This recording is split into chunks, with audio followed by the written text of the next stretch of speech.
서연아, 이 애미가 항상 못되게 굴어서 미안하다. 저기 마당 끝 석류나무 옆 묻힌 김치통을 봐봐라. 꼭 너 혼자서. 왜 시어머니는 생전에 차갑게 대했던 며느리에게만 그 비밀을 맡겼을까요? 그리고 법정에서 펼쳐진 놀라운 반전의 결말은 무엇일까요? 오늘의 이야기 시작합니다. 끝까지 들으시면 정말 뭉클한 가족의 진실을 경험하시게 될 겁니다. 그 전에 잠깐 구독과 좋아요 눌러주시면 큰 힘이 됩니다. 영상 속 인물과 장소는 가명으로 재구성하였습니다. 금요일 오후 5시 서울 강남의 아파트에서 큰 보따리를 챙기는 내 모습을 거울로 보니 참 초라했습니다. 매주 이맘때면 마음이 무거워져요. 경북 예천까지 가는 길이 멀어서가 아니라 그곳에서 기다리고 있을 시어머니 때문이죠. 또 가는 거야? 남편 상우가 소파에서 텔레비전을 보며 무심하게 물었습니다. 같이 가자는 말은 벌써 몇 달째 하지 않았어요. 처음엔 바쁘다는 핑계라도 댔는데 이젠 그마저 귀찮은 듯합니다. 네, 어머니 혼자 계시잖아요. 내가 대답하자 상우는 고개만 끄덕였어요. 결혼 3년째 시어머니를 모시는 일은 온전히 내 몫이 되어버렸습니다. 차를 몰고 경부고속도로를 달리는 동안 창밖 풍경이 서서히 바뀌었어요. 높은 빌딩들이 사라지고 논밭이 펼쳐지면서 마음은 더욱 복잡해졌습니다. 예천 고속도로 나들목을 빠져나와 구불구불한 시골길을 따라가니 어느새 해가 지고 있었어요. 300년 된 고택이 어둠 속에서 웅장하게 서 있었습니다. 기와 지붕과 마당의 고목들이 만들어내는 그림자가 언제나 나를 압도했어요. 대문을 열고 들어서자 현관 불빛 아래 서 있는 시어머니 정옥희가 보였습니다. 잊었네. 79세의 시어머니는 여전히 꼿꼿한 자세로 나를 맞았어요. 인사도 반갑다는 말도 없이 바로 핀잔부터 시작이었습니다. 죄송해요. 길이 막혀서. 변명을 하려던 내게 시어머니는 등을 돌리며 안채로 들어갔어요. 따라가다 보니 부엌에서 김치 냄새가 진동했습니다. 오늘 담근 김치 맛 좀 봐. 시어머니가 젓가락으로 김치 한 조각을 건네주었어요. 입에 넣고 씹어보니 맛있긴 했지만 뭔가 아쉬운 듯 했습니다. 어때? 맛있어요, 어머니. 솔직한 대답을 했는데 시어머니 표정이 차갑게 굳었어요. 정성이 부족해. 김치는 재료만으로 되는 게 아니야. 마음을 담아야 하는데. 너는 아직 그걸 모르겠구나. 시어머니의 목소리에는 실망이 가득했습니다. 이런 말을 들을 때마다 가슴이 답답해져요. 내가 전통 요리 연구가로 일하고 있다는 것도, 김치에 대해 나름 공부하고 있다는 것도 시어머니에겐 아무 의미가 없는 듯 했습니다. 3년 동안 매주 내려와서 시어머니를 모시고 있지만 단 한 번도 인정받은 적이 없었어요. 내일 아침 일찍 일어나서 김치 다시 담가봐. 내가 지켜볼 테니까. 시어머니가 말했습니다. 또 다른 시험이 기다리고 있었어요.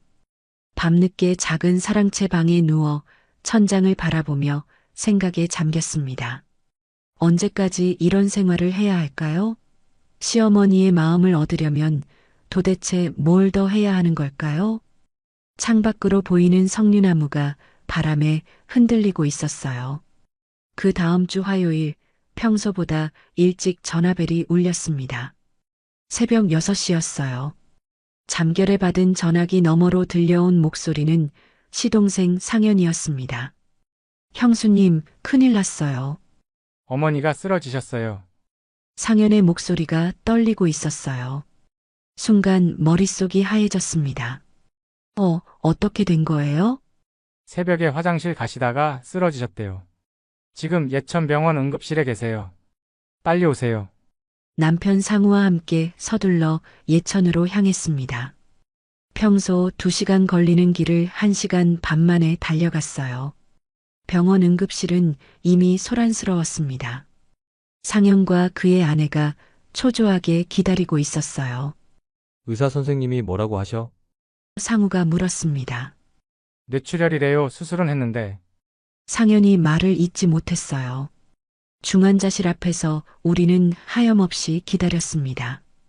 오후가 되어서야 의사가 나왔어요. 가족분들 잠깐 보시겠습니다. 환자분 의식이 돌아오셨는데 시간이 많지 않을 것 같습니다. 중환자실 문을 열고 들어가니 시어머니가 산소 마스크를 쓴 채 누워 계셨어요. 평소 그렇게 꼿꼿하던 모습이 너무나 작고 연약해 보였습니다. 눈물이 핑 돌았어요. 시어머니가 힘겹게 눈을 뜨시더니 우리를 차례로 바라보셨습니다. 상우와 상현에게는 고개만 끄덕이시더니 내게는 손짓을 하셨어요. 가까이 다가가자 시어머니가 산소 마스크를 잠깐 벗으려 하셨습니다. 어머니, 무리하지 마세요. 내가 말렸지만 시어머니는 고개를 저으셨어요. 서연아, 목소리가 가늘고 떨렸습니다. 잘 들어. 시어머니가 힘겹게 말을 이어갔어요. 저기 마당 끝 석류나무 옆 묻힌 김치통을 파봐라. 네, 김치통이요? 무슨 말씀인지 이해할 수 없었어요. 꼭 너 혼자서. 그리고 미란이에겐 절대 말하지 마라. 시어머니의 숨소리가 점점 가빠졌습니다. 미란이요? 누구예요? 처음 듣는 이름이었어요. 하지만 시어머니는 더 이상 대답하지 않으셨습니다. 눈을 감으시더니 숨소리만 들릴 뿐이었어요. 간호사가 들어와 다시 산소 마스크를 씌워드렸습니다.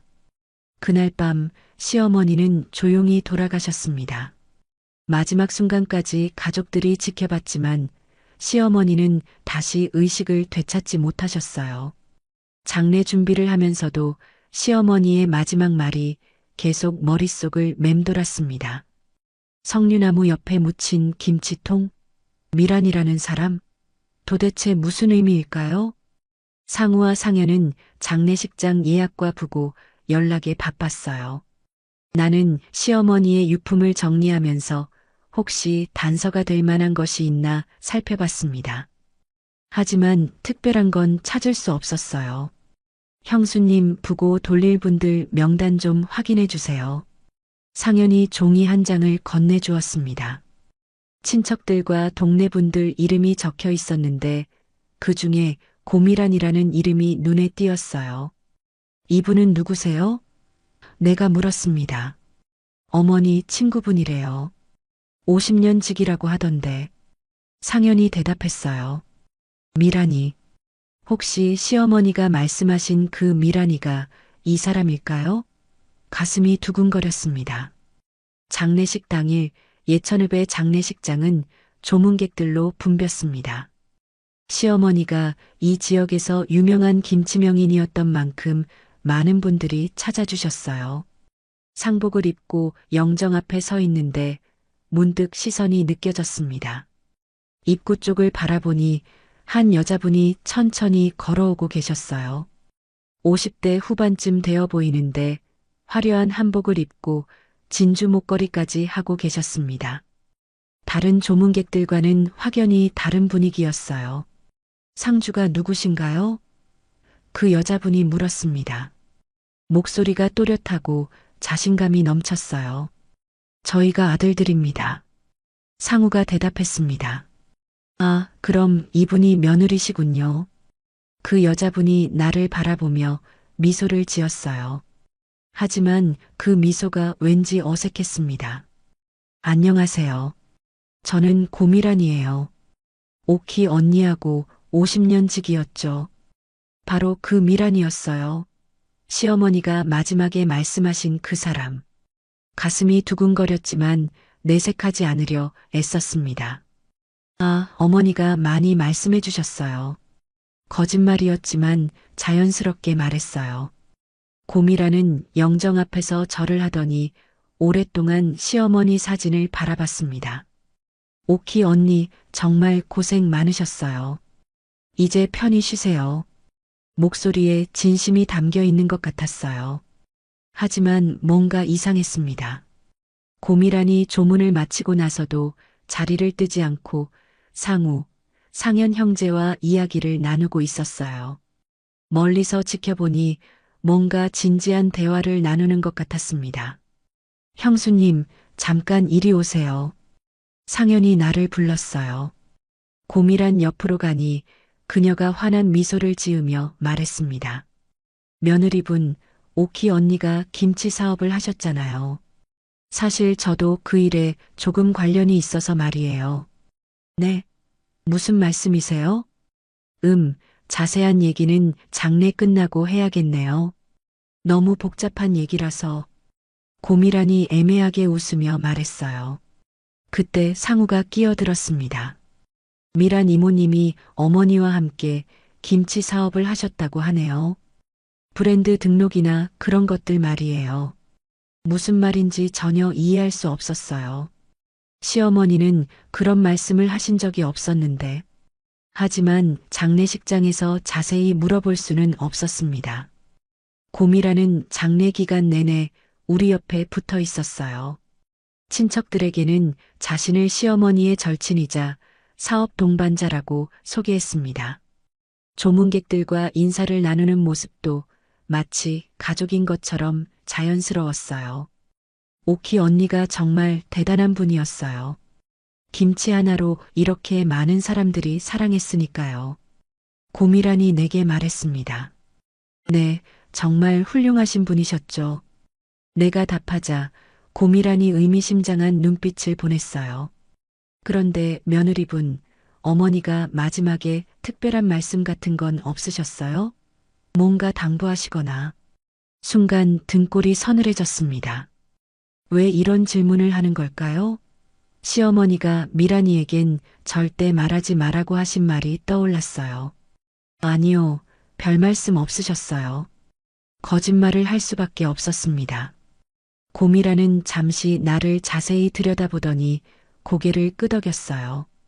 그렇겠네요. 많이 아프셨으니까.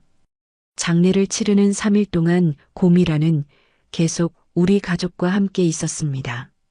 특히 상우와 상현과는 자주 따로 이야기를 나눴어요.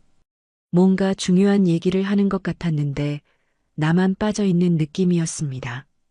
발인 날 고미란이 마지막으로 내게 다가왔어요. 며느리분, 정말 고생 많으셨어요. 앞으로도 연락하며 지내요. 오키 언니 뜻을 이어가려면 우리가 힘을 합쳐야 하거든요. 그 말이 무슨 뜻인지 알 수 없었지만 왠지 불안한 기분이 들었습니다. 장례를 마치고 며칠이 지났지만 마음이 계속 무거웠습니다. 시어머니의 마지막 말씀이 자꾸만 떠올랐어요. 석류나무 옆에 묻힌 김치통을 파보라고 하셨는데 도대체 무엇을 의미하는 걸까요? 고미란도 계속 신경 쓰였습니다. 장례 후에도 자주 전화를 걸어와서 시어머니 유품 정리는 어떻게 되고 있는지, 김치 레시피나 사업 관련 서류는 찾았는지 물어봤어요. 매번 오키 언니를 위해서라고 말했지만 뭔가 다른 목적이 있는 것 같았습니다. 금요일 저녁 다시 예천 고택에 내려왔습니다. 빈집은 더욱 을씨년스러웠어요. 시어머니가 계시던 안채에 들어가니 아직도 김치 냄새가 남아 있었습니다. 밤이 깊어지자 더 이상 참을 수 없었어요. 시어머니의 마지막 말씀을 확인해 봐야겠다고 마음먹었습니다. 손전등과 작은 삽을 챙기고 마당으로 나갔어요. 석류나무는 마당 한쪽 끝에 서 있었습니다. 수십 년은 좋게 된 것 같은 큰 나무였어요. 그 옆을 자세히 살펴보니 다른 곳보다 흙이 조금 움푹 들어간 곳이 있었습니다. 정말 여기 뭔가 묻혀 있는 건가? 혼자 중얼거리며 삽을 들었어요. 처음엔 조심스럽게 파기 시작했는데 생각보다 흙이 부드러웠습니다. 누군가 여기를 판 적이 있다는 증거였어요. 30cm쯤 팠을 때 딱딱한 것에 부딪혔습니다. 이게 뭐지? 손전등을 비춰보니 오래된 김치독이 보였어요. 크지 않은 작은 독이었는데 뚜껑이 단단히 봉해져 있었습니다. 독을 꺼내서 뚜껑을 열어보니 김치는 들어있지 않았어요. 대신 비닐봉지로 쌓인 무언가가 들어있었습니다. 가슴이 두근거렸어요. 안채로 가져와서 자세히 살펴보니 오래된 노트 한 권, 편지 몇 통, 그리고 서류 뭉치가 들어있었어요. 모두 시어머니 손글씨였습니다.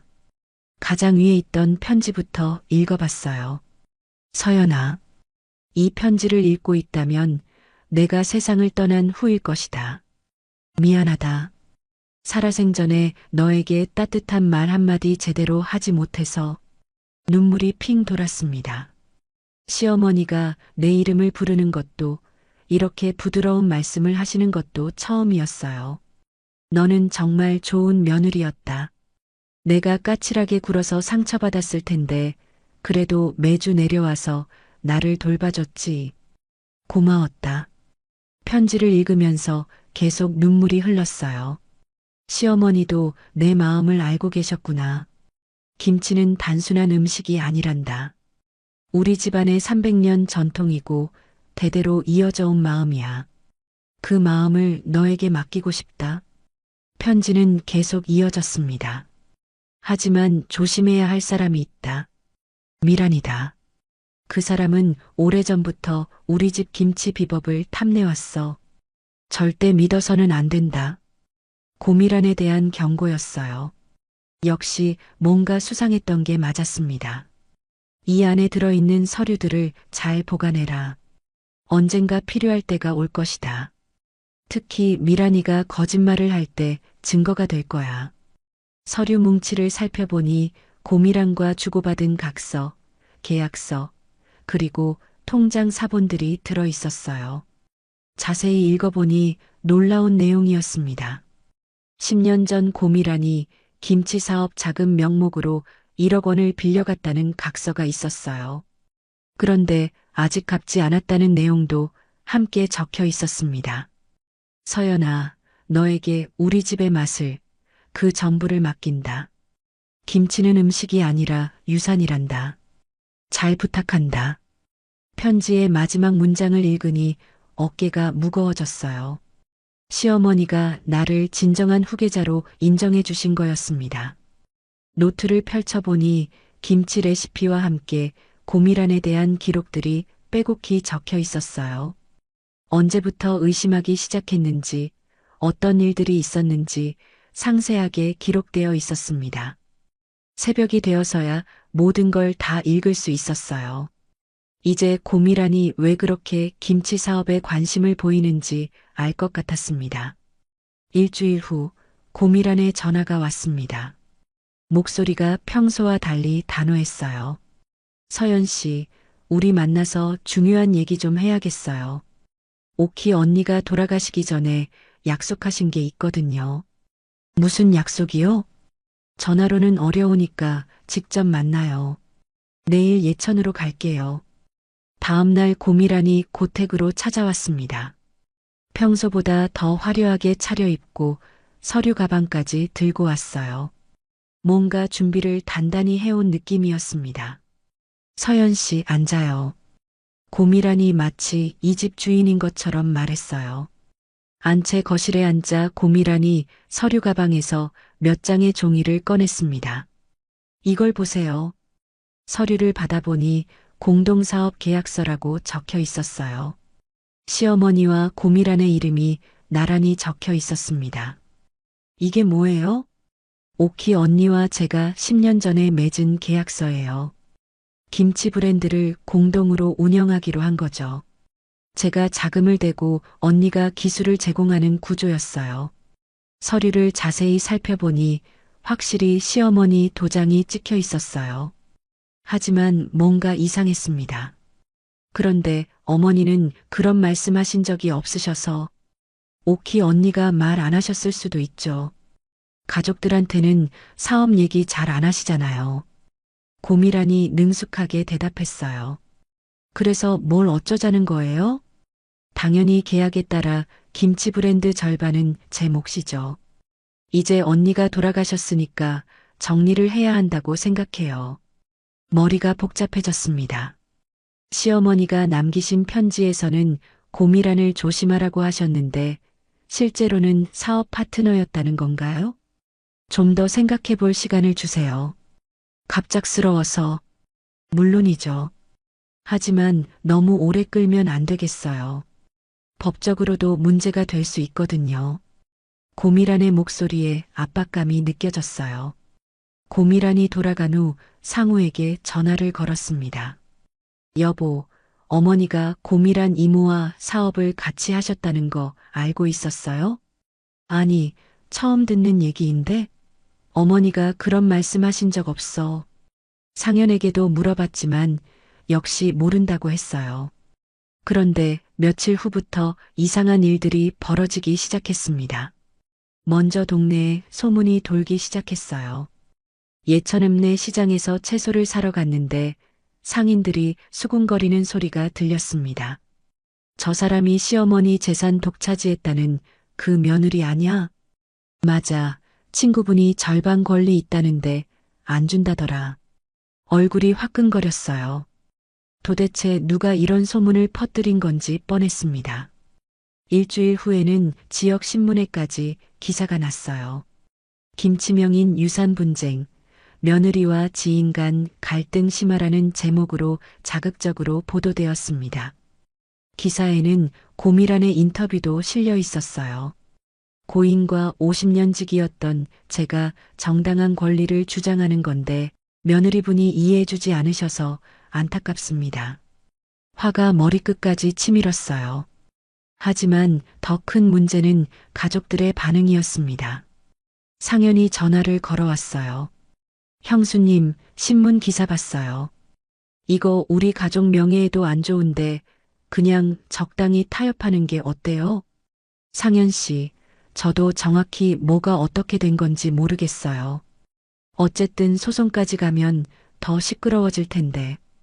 어머니 브랜드 가치도 떨어지고 심지어 남편 상우도 비슷한 말을 했어요. 여보, 너무 고집 부리지 말고 협의해 보는 게 어떨까? 미란 이모도 어머니와 오래 알고 지낸 분이니까 아예 거짓말은 아닐 거야. 모든 사람이 나를 의심하고 있는 것 같았어요. 시어머니가 남기신 편지와 서류들이 있지만 아직 공개할 때가 아니라는 생각이 들었습니다. 좀 더 신중하게 접근해야 했어요. 하지만 고미란의 공격은 점점 거세졌습니다. 변호사를 통해 정식으로 유산분할 청구서를 보내왔어요. 이제 정말 법정에서 만나게 생겼습니다. 법정 다툼이 본격화되면서 나는 혼자서는 감당할 수 없다는 걸 깨달았어요. 변호사를 구하기 위해 예천 시내를 돌아다니던 중 법무법인 정의의 이지훈 변호사를 만났습니다. 의뢰인분 상황이 복잡하네요. 상대방이 제시한 계약서부터 자세히 살펴봐야겠어요. 이지훈 변호사가 차분하게 말했어요. 고미란이 제시한 서류들을 함께 검토해 보니 여러 가지 의심스러운 점들이 발견되었습니다. 계약서 도장이 좀 이상해 보이는데요. 진위 여부를 확인해 봐야겠어요. 변호사가 돋보기로 자세히 살펴보며 말했어요. 그때 문득 시어머니가 남기신 편지에 적혀 있던 내용이 떠올랐습니다. 김성주라는 사람 이름이 있었어요. 시어머니의 오래된 보조자였다고 했는데 혹시 이 사람이 고미란에 대해 더 자세히 알고 있을지도 모른다고 생각했습니다. 변호사님, 제가 먼저 확인해 볼 일이 있어요. 며칠 시간을 주시면 더 확실한 증거를 가져올 수 있을 것 같아요. 시어머니 편지에 적힌 연락처를 찾아 김성주에게 전화를 걸었습니다. 여보세요? 김성주 씨시죠? 저는 정옥희 어머니 며느리 한서연이에요. 아, 서연 씨. 어머니 일로 정말 고생 많으셨어요. 장례식 때 못 가서 죄송했어요. 괜찮아요. 혹시 시간 되시면 만나 뵐 수 있을까요? 중요한 얘기가 있어서요. 김성주는 60대 초반의 온화한 인상을 가진 분이었어요. 예천읍 내 작은 찻집에서 만났는데 시어머니 이야기를 할 때마다 눈시울이 붉어졌습니다. 어머니가 정말 좋은 분이셨어요. 저를 친자식처럼 돌봐주셨거든요. 김성주가 말했어요. 혹시 고미란이라는 분 아세요? 김성주의 표정이 순간 어두워졌어요. 그 사람 얘기 왜 모르세요? 지금 저희 가족과 유산 문제로 다투고 있어요. 어머니와 공동사업을 했다고 주장하거든요. 공동사업이라고요? 김성주가 크게 놀라며 말했어요. 그건 말도 안 되는 소리예요. 무슨 말씀이세요? 김성주가 주변을 살피더니 목소리를 낮춰 말했어요. 사실 10년 전에 큰 사건이 있었어요. 고미란이 어머니께 김치 사업 투자한다며 1억 원을 받아갔거든요. 1억 원을요? 네, 그런데 그 돈으로 자기 사업만 차리고 어머니께는 한 푼도 돌려드리지 않았어요. 어머니가 얼마나 속상해 하셨는지 가슴이 두근거렸어요. 시어머니가 남기신 서류의 내용과 일치했습니다. 혹시 그때 증거 같은 게 있나요? 물론이죠. 제가 어머니 업무를 도왔거든요. 각서도 있고 통장 거래 내역도 있어요. 심지어 고미란이 돈 못 갚겠다고 울면서 사정하던 녹음 파일도 있어요. 정말이에요? 어머니가 혹시 몰라서 다 보관하라고 하셨어요. 언젠가 필요할 때가 올 거라고 하시면서요. 김성주는 이틀 후 모든 자료를 가져왔어요. 10년 전 계좌 이체 내역, 고미란이 직접 쓴 각서, 그리고 결정적으로 고미란이 돈을 갚을 테니 좀 더 시간을 달라고 울면서 사정하는 녹음 파일까지 있었습니다. 이지훈 변호사에게 모든 자료를 보여주니 그의 얼굴이 밝아졌어요. 이거 결정적 증거네요. 상대방이 제시한 공동사업 계약서는 아마 위조일 가능성이 높아요. 게다가 횡령 혐의까지 있고요. 그럼 이길 수 있을까요? 충분해요. 하지만 상대방도 가만히 있지 않을 거예요. 더 치밀하게 준비해야 합니다. 변호사와 함께 반박 자료를 준비하면서 나는 처음으로 희망을 느꼈어요. 시어머니가 미리 준비해 두신 덕분에 진실을 밝힐 수 있게 되었습니다. 김성주가 마지막에 해준 말이 특히 인상 깊었어요. 어머니가 서연 씨를 정말 믿고 계셨어요. 내 며느리는 꼭 이겨낼 거야 라고 자주 말씀하셨거든요. 시어머니의 마지막 믿음에 보답하기 위해서라도 반드시 이 싸움에서 이겨야 했습니다. 드디어 법정에 서는 날이 왔습니다. 예천지방법원 민사 제1법정 오전 10시. 가슴이 두근거렸지만 이제는 두렵지 않았어요. 진실이 내 편에 있다는 확신이 있었거든요. 고미란은 정장을 차려입고 변호사 2명과 함께 나타났어요.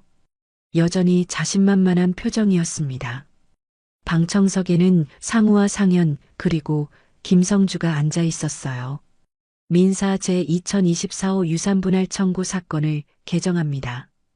판사가 엄숙하게 선언했어요. 고미란 측 변호사가 먼저 주장을 펼쳤습니다.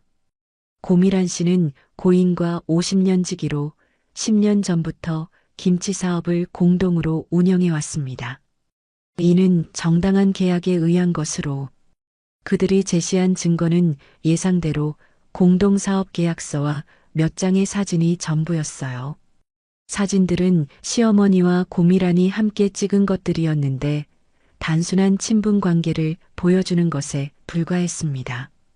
이제 우리 차례였어요. 이지훈 변호사가 차분하게 일어났습니다.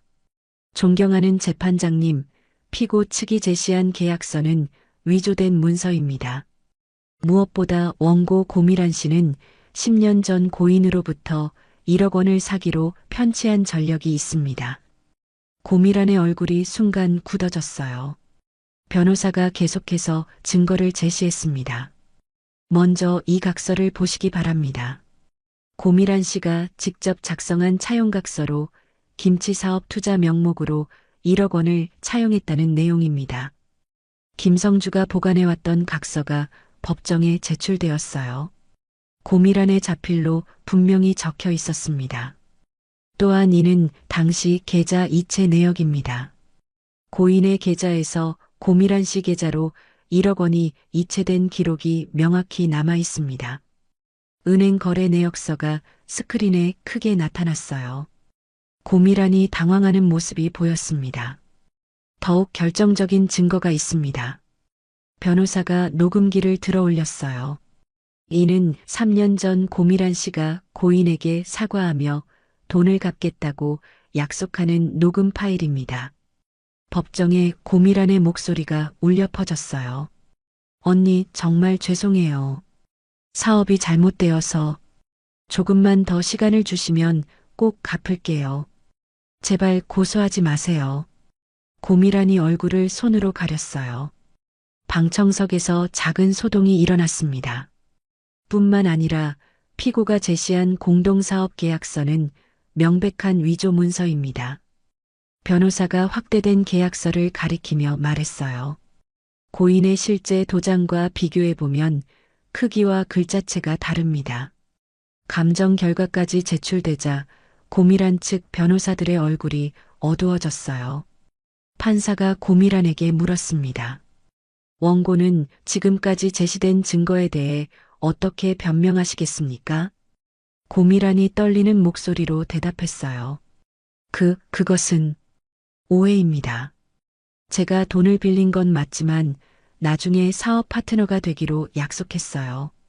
그렇다면 그에 대한 증거가 있습니까? 고미란은 대답하지 못했어요. 마지막으로 김성주가 증인으로 출석했습니다. 고인께서는 고미란 씨 때문에 많이 속상해 하셨습니다. 내가 너무 순진했다. 사람을 잘못 봤다고 자주 말씀하셨어요. 재판은 우리의 완승이었어요. 판사는 최종 판결에서 원고의 주장은 근거가 부족하며 제시된 계약서는 위조된 것으로 판단된다고 선언했습니다. 더 나아가 고미란에게는 사기와 위조문서 작성 혐의로 형사고발 조치가 내려졌어요. 법정을 나오면서 상현이 다가왔어요. 형수님, 정말 죄송했어요. 제가 너무 성급하게 판단했네요. 괜찮아요. 모든 게 정리되어서 다행이에요. 이지훈 변호사가 악수를 청하며 말했어요. 정말 잘 준비하셨어요. 어머님이 미리 증거를 남겨두신 덕분에 승리할 수 있었습니다. 법원 계단을 내려오면서 하늘을 올려다봤어요. 시어머니가 하늘에서 지켜보고 계시는 것 같았습니다. 어머니, 이겼어요. 진실이 승리했어요. 마음속 무거운 짐이 드디어 내려놓아진 기분이었어요. 재판이 끝나고 1년이 흘렀습니다. 예천 고택은 이제 완전히 달라진 모습이었어요. 안채는 전통김치 문화관으로 새롭게 태어났고 사랑채는 김치 체험 교실로 꾸며졌습니다. 선생님, 이 김치가 왜 이렇게 맛있어요? 20살 정도 되어 보이는 여대생이 눈을 반짝이며 물었어요. 비법은 정성이에요. 재료도 중요하지만 마음을 담아야 진짜 맛이 나거든요. 내가 웃으며 대답했습니다. 매주 토요일마다 젊은 사람들이 김치 만들기를 배우러 고택을 찾아왔어요. 서울, 대구, 부산에서까지 오는 사람들이 있었습니다. 시어머니의 김치 비법이 이렇게 많은 사람들에게 전해지고 있다니 정말 뿌듯했어요. 어머니께서 이 모습을 보시면 얼마나 기뻐하실까요? 혼자 중얼거리며 마당의 석류나무를 바라봤습니다. 그 옆에는 작은 추모비가 세워져 있었어요. 김치명인 정옥희를 기리며라고 새겨진 비석이었습니다. 오후에는 김성주가 찾아왔어요. 이제 우리 문화관의 고문 역할을 해주고 계셨습니다. 오늘 체험 수업은 어땠어요? 김성주가 물었어요. 정말 좋았어요. 젊은 사람들이 전통 음식에 관심을 가져주니까 보람이 있어요. 어머니가 보시면 정말 자랑스러워 하실 거예요. 서연 씨가 꿈꾸던 바로 그 모습이거든요. 김성주는 시어머니의 생전 이야기를 자주 들려주었어요. 시어머니도 젊은 시절부터 전통 음식을 널리 알리고 싶어 하셨다고 했습니다. 저녁에 상우가 내려왔어요. 이제는 주말마다 함께 예천에서 시간을 보내고 있었습니다. 여보, 오늘 서울에서 방송국 사람들이 연락 왔어. 우리 문화관 취재하고 싶다는데 어때? 정말요? 좋죠. 더 많은 사람들이 알았으면 좋겠어요. 그리고 상현이도 주말에 가족들이랑 체험하러 온다고 해. 조카들이 김치 만들기 배우고 싶어 한대. 가족들이 이렇게 관심을 가져주니 더욱 힘이 났어요. 밤이 되어 안채에 혼자 앉아 있으니 감회가 새로웠습니다. 1년 전만 해도 이런 일이 일어날 거라고는 상상도 못했어요. 시어머니의 차가운 시선, 고미랑과의 법정 다툼, 그 모든 시련들이 지금의 행복을 만들어준 과정이었던 것 같습니다. 책상 서랍에서 시어머니가 남기신 편지를 다시 꺼내 읽어봤어요. 서연아, 너에게 우리 집의 맛을, 그 전부를 맡긴다. 김치는 음식이 아니라 유산이란다. 이제야 그 말의 진정한 의미를 알 것 같았어요. 단순히 김치 만드는 기술을 전수받은 게 아니라 대대로 이어져 온 마음과 정성을 물려받은 거였습니다. 다음 주부터는 새로운 프로그램이 시작될 예정이었어요. 전통 발효 음식 마스터 과정이라는 이름으로 석 달 동안 심화 교육을 하는 거였습니다. 벌써 20명이 신청했어요. 어머니, 이젠 제가 지켜나갈게요. 이 맛도, 이 마음도요. 시어머니 영정 앞에서 조용히 다짐했습니다. 창밖으로 보이는 석류나무에 꽃이 피기 시작했어요. 새로운 계절, 새로운 시작을 알리는 신호 같았습니다. 시어머니가 묻어두신 김치통에서 시작된 긴 여행이 이제 아름다운 결실을 맺고 있었어요. 서울과 예천을 오가던 며느리에서 이제는 전통을 이어가는 진정한 계승자가 되었습니다. 매주 금요일마다 무거운 마음으로 내려오던 이 길이 이제는 설렘과 보람으로 가득한 길이 되었어요. 앞으로도 많은 사람들이 이곳을 찾아와 시어머니의 김치를 맛보고 전통의 소중함을 느꼈으면 좋겠습니다. 그것이 바로 시어머니가 원하셨던 일이니까요. 밤하늘의 별들이 고택을 따뜻하게 비추고 있었어요. 내일도 새로운 사람들을 맞이할 준비를 해야겠습니다. 오늘도 귀한 시간 내어 끝까지 시청해주신 구독자 여러분 진심으로 감사드립니다. 오늘의 이야기가 마음을 울렸다면 구독과 좋아요, 댓글 부탁드립니다. 비오는 월요일 아침 75세 노인 한기창이 조용히 경찰을 몰고 출근하던 중이었습니다. 갑자기 검은 SUV가 끼어들더니 급정거를 했고 피할 수 없는 접촉사고가 발생했죠. 상대방은 기세등등하게 소리를 지르며 말했습니다. 어르신! 운전 이따위로 하시면 안 되죠? 그리고 손해사 정사까지 나타나 과실을 100% 뒤집어 씌우며 합의금 500만 원을 요구했습니다. 하지만 그는 몰랐습니다. 자신이 지금 누구를 상대하고 있는지 말이죠. 며칠 후 롯데호텔 로비에서 만난 그들. 노인은 떨리는 손으로 합의서에 도장을 찍으려다 잠시 멈춘 뒤 조용히 웃으며 말했습니다. 이제 모든 증거가 확보됐구먼. 판결은 법정에서 받으시게. 그리고 정장 주머니에서 꺼낸 것은 서울지방법원 부장판사 신분증이었습니다. 그 순간 사기범들의 얼굴이 하얗게 변했고 호텔 로비 곳곳에서 사복 경찰들이 나타났습니다. 과연 40여 년 법조 경력의 현직 부장판사가 어떻게 연쇄 보험사 기범들을 함정에 빠뜨렸을까요? 그리고 이 통쾌한 역전극의 결말은 어떻게 될까요? 오늘의 이야기 시작합니다. 끝까지 들으시면 정말 속이 시원한 반전을 경험하시게 될 겁니다. 그 전에 잠깐 구독과 좋아요 눌러주시면 큰 힘이 됩니다. 영상 속 인물과 장소는 가명으로 재구성하였습니다. 비가 내리는 월요일 아침, 저는 평소처럼 조심스럽게 경찰을 몰고 테헤랄로를 지나고 있었습니다. 75세의 나이에도 여전히 직접 운전을 고집하는 이유는 간단했죠. 40여 년간 법정에서 수많은 사건을 다뤄온 경험상 세상에는 예측할 수 없는 일들이 너무 많다는 걸 알고 있기 때문입니다. 오늘도 무사히 법원까지 가야지. 속으로 중얼거리며 신호등을 바라봤습니다. 회색 하늘에서 떨어지는 빗방울들이 앞유리를 두드리고 있었고 와이퍼가 규칙적으로 움직이며 시야를 확보해주고 있었죠. 깔끔하게 달인 회색 정장에 검은색 구두, 그리고 항상 가지고 다니는 낡은 서류 가방까지. 겉보기엔 그저 평범한 노인 운전자였지만 저의 눈빛만큼은 여전히 예리합니다.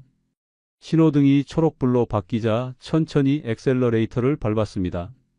비 오는 날엔 더욱 조심해야 한다는 게 제 철칙이었거든요. 하지만 그때였습니다. 갑자기 오른쪽에서 검은색 SUV 한 대가 방향 지시등도 켜지 않은 채 무리하게 끼어들더니 급정거를 했어요. 급히 브레이크를 밟았지만 이미 늦었습니다.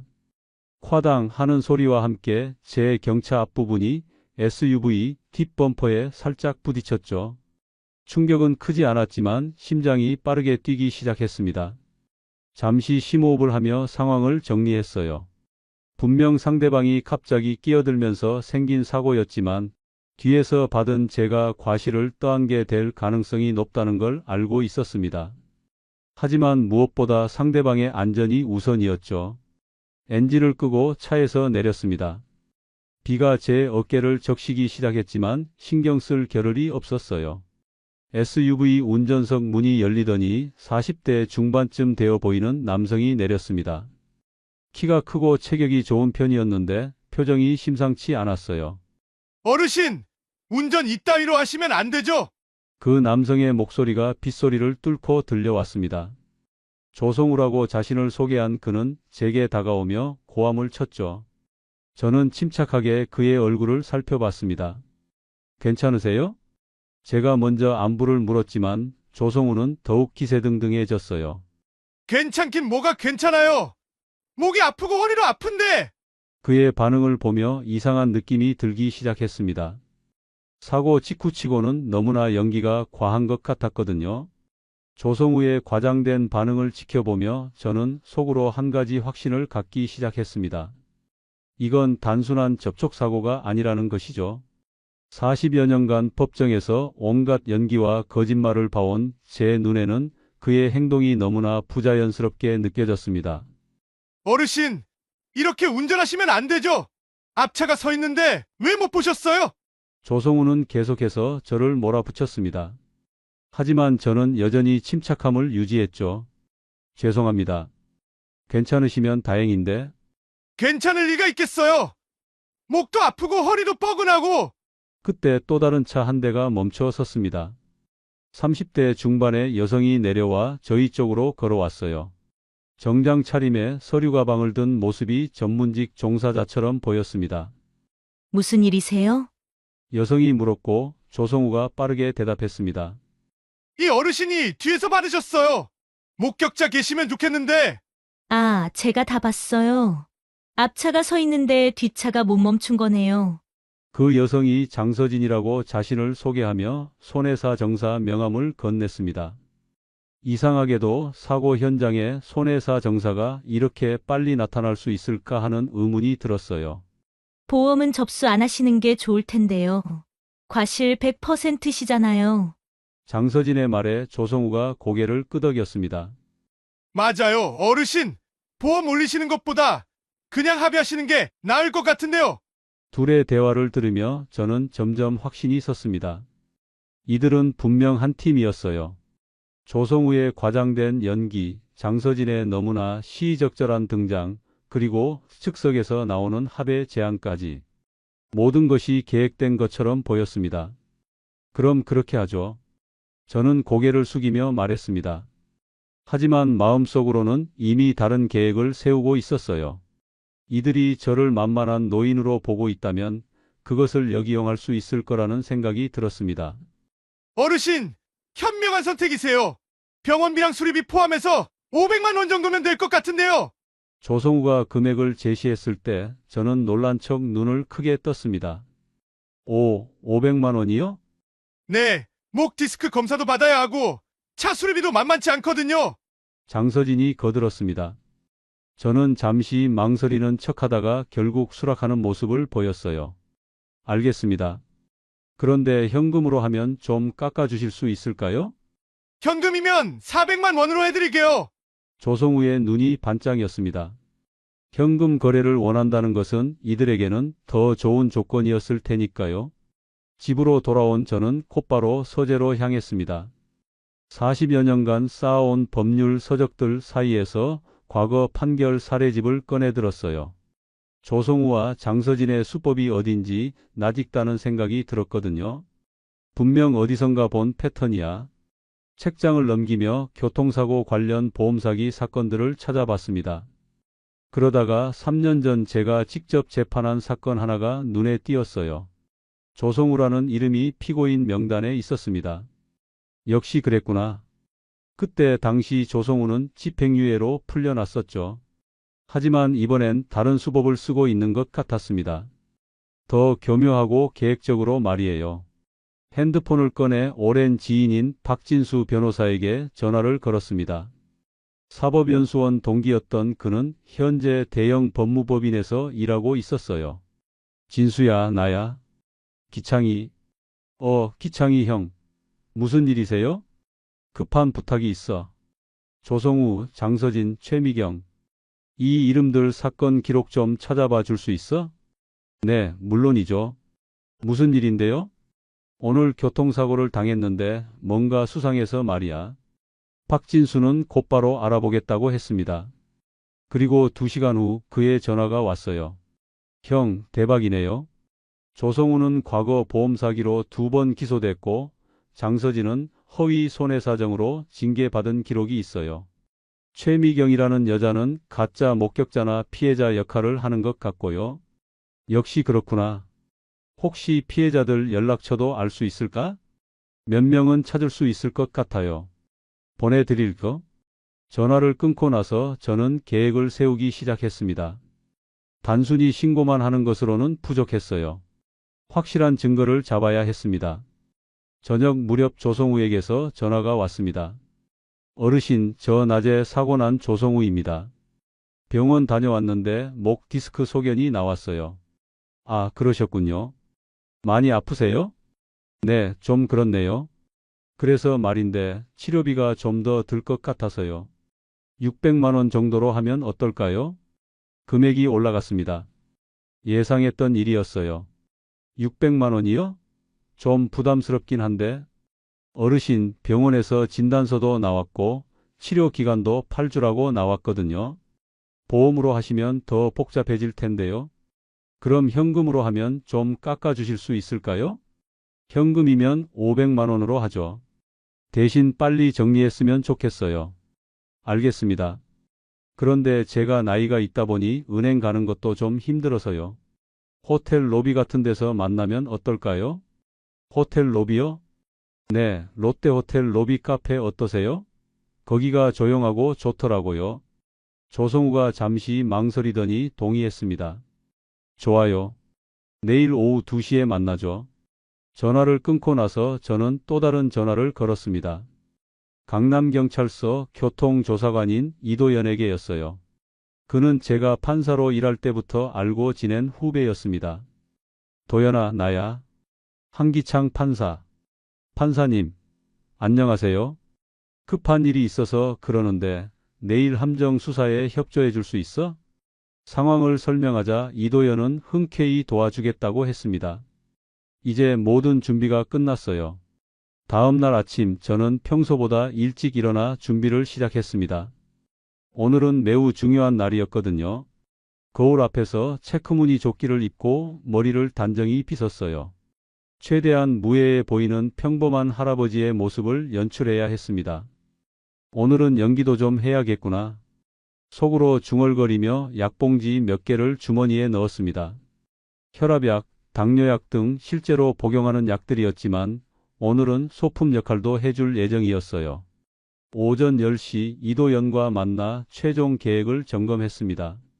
강남경찰서 회의실에서 진행된 브리핑은 간단했지만 치밀했어요. 판사님, 초소형 카메라와 녹음기는 여기 있습니다. 이도연이 펜 모양의 녹음기와 단추 모양의 초소형 카메라를 건네주었어요. 기술의 발달이 정말 놀라웠습니다. 혹시 위험한 상황이 되면 어떻게 하죠? 걱정 마세요. 호텔 로비 곳곳에 저희 요원들이 배치될 예정입니다. 그리고 실시간 모니터링도 할 거예요. 박진수도 함께 참석해서 법적 조언을 해주었습니다. 기창이 형, 상대방이 직접적으로 협박이나 공갈을 하는 장면이 녹음돼야 기소가 가능해요. 그리고 허위 진단서나 서류 위조 증거도 확보해야 하고요. 알겠어. 최대한 많은 말을 하도록 유도해 볼게. 점심을 가볍게 먹고 나서 롯데호텔로 향했습니다. 로비 카페는 평일 오후라 그리 붐비지 않았어요. 구석진 자리에 앉아 조성우를 기다렸습니다. 오후 2시 정각 조성우가 나타났습니다. 어제와는 다르게 정장 차림이었는데 목에는 보조기까지 차고 있었어요. 연기가 정말 철저했습니다. 어르신 늦지 않으셨죠? 아니에요. 제가 일찍 온 거예요. 많이 아프세요? 네, 어제보다 더 아픈 것 같아요. 병원에서 엑스레이도 찍고 MRI도 찍었는데 생각보다 심각하더라고요. 조성우가 가방에서 서류들을 꺼내기 시작했습니다. 진단서, 치료비 영수증, 그리고 합의서까지. 모든 게 미리 준비되어 있었어요. 어르신, 여기 진단서 보세요. 경추 염자의 8주 치료 소견이라고 나와 있잖아요. 진단서를 받아보니 확실히 그럴듯하게 만들어져 있었습니다. 하지만 제 눈에는 몇 가지 이상한 부분들이 보였어요. 그런데 이 병원은 어디에 있나요? 강남에 있는 정형외과인데 교통사고 전문이에요. 괜찮은 데죠? 아, 그렇군요. 그럼 돈은 어떻게 드릴까요? 저는 신문지로 감싼 봉투를 꺼내 보여줬습니다. 실제로는 신문지 뭉치가 들어 있었지만 조성우는 그것이 현금이라고 생각했을 거예요. 현금으로 가져오셨네요. 역시 어르신이 현명하세요. 나이 먹으니까 이런 일이 복잡하더라고요. 빨리 정리하고 싶어서요. 조성우의 표정이 밝아졌습니다. 이제 본격적으로 그의 본색을 드러낼 때가 온 것 같았어요. 조성우는 합의서를 테이블 위에 펼쳐놓고 설명하기 시작했습니다. 그의 목소리에는 자신감이 묻어났어요. 아마 수십 번도 더 해본 일이겠죠. 어르신, 여기 보시면 사고 경위가 다 나와 있어요. 어르신이 뒤에서 받으신 걸로 되어 있고 과실은 100% 어르신 쪽이에요. 저는 돋보기를 꺼내 천천히 합의서를 읽는 척했습니다. 실제로는 초소형 카메라가 모든 서류를 촬영하고 있었어요. 이게 맞나요? 제가 기억하기로는 조성우 씨가 갑자기 끼어들어서 어르신, 그런 말씀 마세요. 목격자도 있었잖아요. 장서진 손해사 정사님이 다 보셨다고 하셨고요. 조성우의 목소리가 조금 날카로워졌습니다. 제가 반박하자 기분이 좋지 않은 것 같았어요. 그래도 뭔가 이상한데? 어르신, 지금 와서 그런 말씀하시면 곤란해요. 어제 현장에서 다 인정하셨잖아요. 그때 조성우의 핸드폰이 울렸습니다. 전화를 받더니 잠시 나가서 통화를 했어요. 돌아와서는 표정이 더욱 굳어져 있었습니다. 어르신, 사실 병원에서 또 연락이 와서요. 추가 검사가 필요하다고 하네요. 그래서 치료비가 좀 더 들 것 같아요. 얼마나 더요? 100만 원 정도 더 필요할 것 같아요. 그러니까 총 600만 원으로 하죠. 또다시 금액이 올랐습니다. 이들의 전형적인 수법이었어요. 600만 원이요? 그건 너무 많은 것 같은데. 어르신, 지금 이 시점에서 그런 말씀하시면 안 돼요. 이미 경찰 신고도 안 했고 보험 처리도 안 한 상태잖아요. 조성우의 목소리가 점점 위협적으로 변했습니다. 만약 지금 와서 합의를 거부하시면 뺑소니 처리될 수도 있어요. 어르신 나이에 전과자 되시고 싶으세요? 뺑소니요? 저는 도망간 적이 없는데. 그걸 누가 증명해요? 목격자는 저희 편이고 블랙박스도 각도가 애매해서 증거 능력이 떨어져요. 이제 본색을 드러내기 시작했습니다. 협박과 공갈이 시작된 거죠. 어르신, 현명하게 생각하세요. 600만 원으로 깔끔하게 정리하시는 게 나아요. 아니면 법정에서 만나시게 될 텐데 그때는 훨씬 더 많은 돈이 들어갈 거예요. 저는 떨리는 목소리로 연기했습니다. 그럼 어쩌죠? 제가 그렇게 많은 돈이 없는데. 어르신, 방법은 있어요. 집이나 부동산 담보로 대출 받으시면 되잖아요. 아니면 자식들한테 도움 요청하시든지. 자식들한테 말하기가 창피해서. 그럼 어떻게 하실 거예요? 저도 이미 병원비 선불로 내놨고 회사도 쉬고 있는 상태라고요. 조성우가 시계를 보며 재촉했습니다. 어르신, 결정하세요. 지금 도장 찍고 돈만 주시면 모든 게 끝나요. 아니면 정말 복잡해질 거예요. 저는 잠시 망설이는 척하다가 천천히 입을 열었습니다. 그래요. 어쩔 수 없네요. 조성우의 얼굴에 미소가 번졌습니다. 또 한 명의 호구를 잡았다고 생각했겠죠. 조성우가 합의서와 도장을 제 앞으로 밀어냈습니다. 그의 얼굴에는 승리의 미소가 가득했어요. 마치 사냥감을 잡은 사냥꾼처럼 말이죠. 어르신, 여기 도장 찍으시고 돈만 주시면 됩니다. 정말 현명한 선택이세요. 저는 떨리는 손으로 도장을 집어들었습니다. 하지만 찍기 직전에 잠시 멈췄어요. 그런데 정말 이게 끝인 건가요? 나중에 또 다른 문제는 없을까요? 물론이죠. 합의서에 향후 이 사건과 관련해서 어떤 이의도 제기하지 않는다고 명시되어 있잖아요. 조성우가 조금 조급해하며 말했습니다. 어르신, 빨리 하시죠. 제가 다른 약속도 있어서요. 저는 마지막으로 한 번 더 연기를 했습니다. 사실 제가 늙어서 이런 일이 처음이라 좀 무서워요. 혹시 나중에 경찰서에 신고하거나 그러지는 않을 거죠? 당연하죠.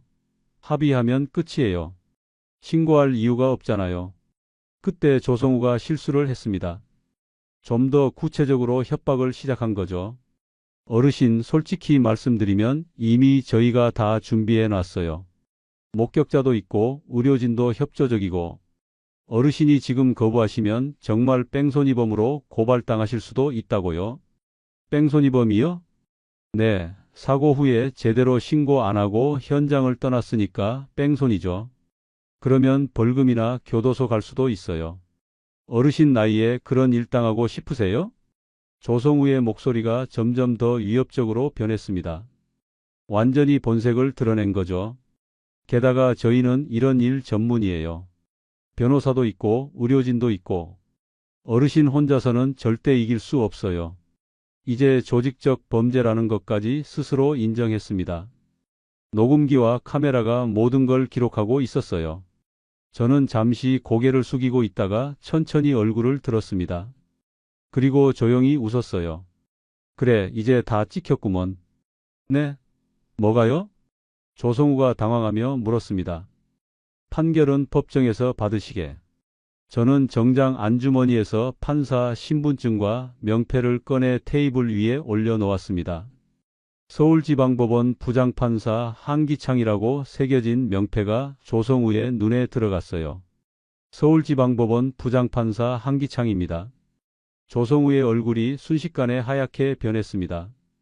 방금 전까지의 자신감은 온데간데 없이 사라졌어요. 판사님이세요? 네, 맞습니다. 그리고 방금 우리 대화는 모두 녹음되고 촬영됐습니다.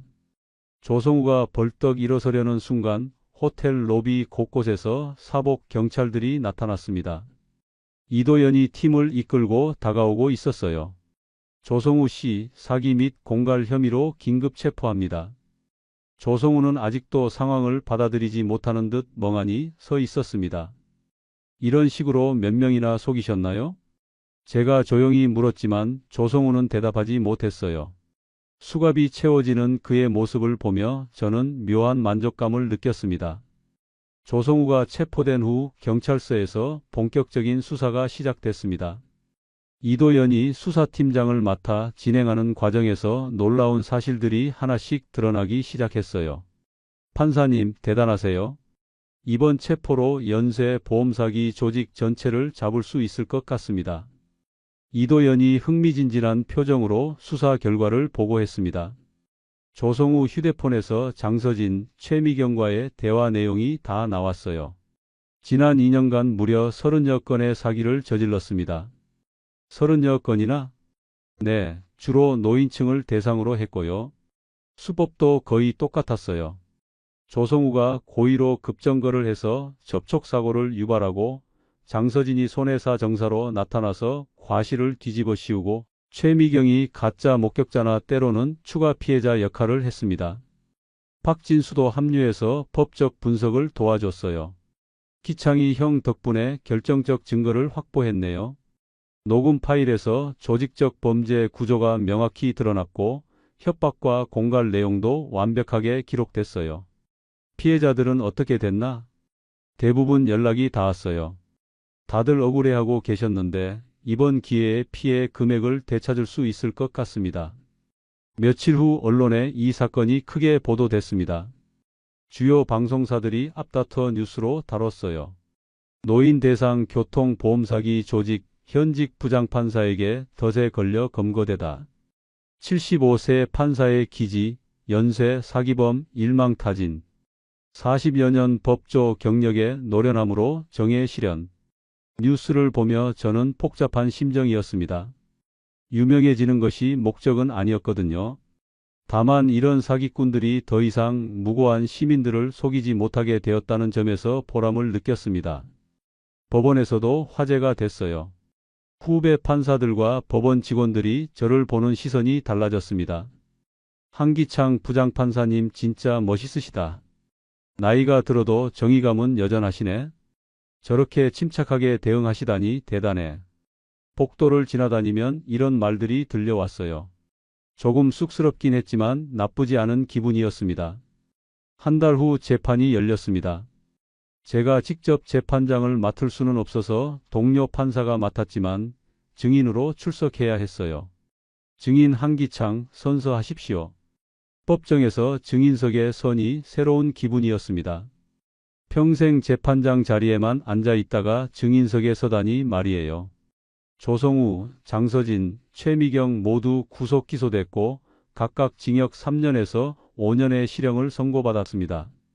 또한 피해자들에 대한 손해배상 명령도 함께 내려졌어요. 피고인들은 조직적이고 지속적으로 범행을 저질러 죄질이 매우 불량하며 특히 사회적 약자인 노인층을 주 대상으로 삼아 더욱 죄가 무겁다. 판사의 선고 이유를 들으며 저는 고개를 끄덕였습니다. 정의가 바로 서는 순간이었어요. 판결이 확정된 지 일주일 후 저는 다시 평소와 같은 일상으로 돌아갔습니다. 아침마다 경찰을 몰고 테헤란로를 지나 법원으로 출근하는 것도 예전과 똑같았어요. 다만 이제는 지나가는 사람들이 저를 알아보는 경우가 종종 있었습니다. 저분이 그 판사님 아닌가? 맞아, 뉴스에 나왔던 분이야. 이런 시선들이 조금은 부담스럽기도 했지만 대부분은 호의적이었어요. 몇몇 분들은 아예 다가와서 인사를 건네기도 했습니다. 판사님, 정말 멋있으셨어요. 저희 같은 노인들 마음이 다 시원했답니다. 앞으로도 건강하셔서 오래오래 일해주세요. 이런 말들을 들을 때마다 가슴이 뭉클했습니다. 40여 년간 법복을 입고 살아온 보람을 느끼는 순간들이었어요. 피해자들로부터도 감사 인사가 이어졌습니다. 박진수가 전해준 소식에 따르면 대부분의 피해자들이 사기당한 돈을 되찾을 수 있었다고 했어요. 기창이 형 덕분에 진짜 많은 사람들이 도움받았어요. 어떤 할머니는 전 재산이나 다름없는 돈을 사기당했었는데 이번에 다 돌려받으셨대요. 그런 이야기를 들을 때마다 제가 한 일이 헛되지 않았다는 생각이 들었습니다. 며칠 후 또 다른 소식이 들려왔어요. 경찰청에서 교통사고 보험사기 예방 캠페인을 시작한다는 것이었습니다. 이도연이 전화로 알려줬어요. 판사님 사건을 계기로 해서 전국적으로 단속을 강화하기로 했답니다. 그리고 시민들을 대상으로 사기 수법 알림 교육도 진행할 예정이에요. 그거 참 다행이네. 이런 일이 다시는 일어나지 않았으면 좋겠어. 네, 판사님 덕분에 많은 변화가 생기고 있어요. 이런 후속 조치들을 보며 저는 진정한 정의의 의미를 다시 한번 생각해 보게 됐습니다. 단순히 범죄자를 처벌하는 것을 넘어서 사회 전체가 더 안전해지도록 하는 것이 진짜 정의가 아닐까 하는 생각이 들었어요. 한 달이 지난 어느 금요일 오후 저는 평소처럼 퇴근길에 나섰습니다. 법원 지하주차장에서 차에 시동을 걸고 천천히 나왔어요. 테헤란로에 접어들어 신호등에서 대기하고 있는데 갑자기 옆에서 검은색 SUV 한 대가 무리하게 끼어들었습니다. 순간 기시감이 들었어요. 한 달 전과 비슷한 상황이었거든요. SUV는 제 앞에서 갑자기 급정거를 했고 저는 재빨리 브레이크를 밟았습니다. 다행히 이번에는 부딪히지 않았어요. SUV 운전자가 내려와서 뭔가 항의하려는 듯 제 차 쪽으로 걸어오기 시작했습니다. 30대 후반쯤 되어 보이는 남성이었는데 표정이 심상치 않았어요. 저는 피식 웃으며 중얼거렸습니다. 또 누가 사람 잘못 본 모양이지. 이번에는 어떤 수법을 쓸지 궁금했어요. 하지만 조성우 사건 이후로 이런 보험 사기에 대한 경각심이 높아진 상태라 아마 예전만큼 쉽지는 않을 거였습니다. 남성이 제 창문을 두드리기 시작했지만 저는 침착하게 핸드폰을 꺼내 녹화를 시작했습니다. 이제는 이런 상황에 대처하는 것이 몸에 배어 있었거든요. 이젠 그냥 평범한 노인으로 살고 싶었는데 속으로 한숨을 쉬며 창문을 조금 내렸습니다. 정의는 쉬지 않는다고 오늘도 또 다른 사건이 시작되는 것 같았어요. 오늘도 귀한 시간 내어 끝까지 시청해 주신 구독자 여러분 진심으로 감사드립니다. 오늘의 이야기가 마음을 울렸다면 구독과 좋아요, 댓글 부탁드립니다.